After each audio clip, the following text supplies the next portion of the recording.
वर्षाची ती शेवटची परीक्षा एकदाची पार पडली आणि दप्तराच्या ओझ्याची जणू सुटकाच झाली. वर्षभर खांद्यावर मिरवलेली ती जड दप्तराची पिशवी आज आनंदाने मी त्या कुंडीला टांगली. सुट्टीच्या पहिल्या किरणाने मन माझं रंगलं. नव्या स्वप्नाच्या दुनियेत ते पार हरवून गेलं. आता गजर नाही, अभ्यासाची कसलीही घाई नाही. फक्त मी आणि माझा छंद, दुसरं काहीही नाही.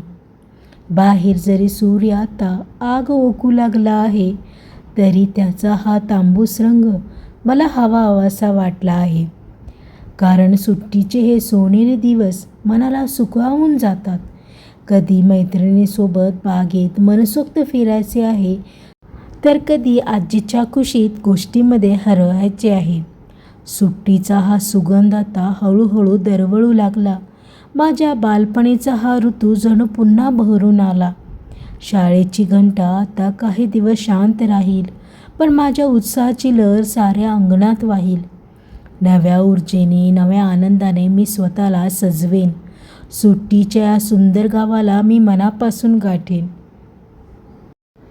ही कविता शाळेच्या परीक्षेच्या शेवटच्या दिवसापासून सुरू होणाऱ्या त्या विलक्षण आनंदाचा वर्णन करते, जिथे उन्हाचा त्रासही सुट्टीच्या सुखामुळे गोड वाटू लागते.